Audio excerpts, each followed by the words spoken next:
G'day. Today we're going to talk about the Elite AHU graphical interface. So this AHU pairs with the Elite VAV.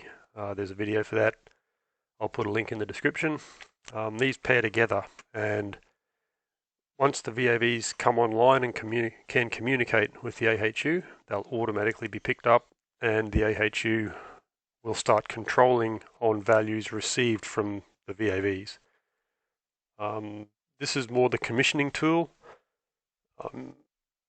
so no special tools required.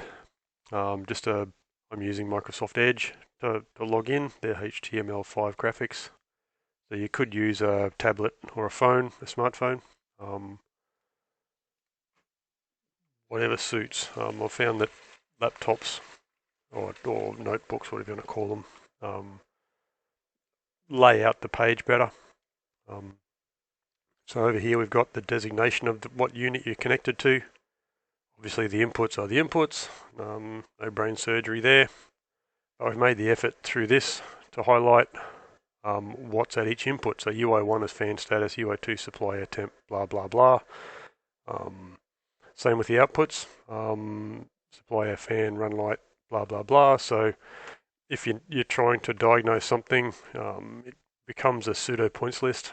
So can be helpful. Confirms what you've got connected to it, or what should be connected to it, what's programmed to the output or input. The next page is our test page. So test the fan. What this does is bumps the fan for 30 seconds, so you can test your supply fan status, or 10 seconds even. Direction of your fan, come back over to your status page and see if your fan status has gone true. So it's a way of commissioning that fan. Same with the chill water valve.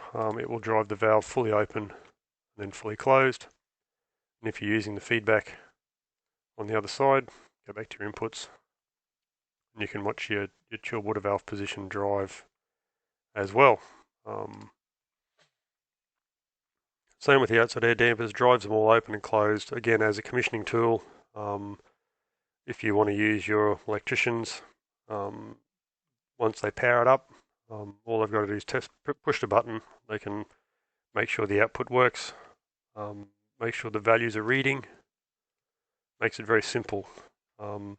Obviously the return air temp is not 677,677.2 degrees. It's something, it's not connected, so it's very easy for them to tell if it's working or not.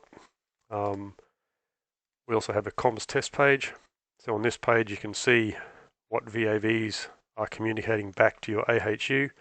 Currently we have none, so this program will operate on return air temperature if no VAVs are connected. So as soon as you connect a VAV, which I'll do now,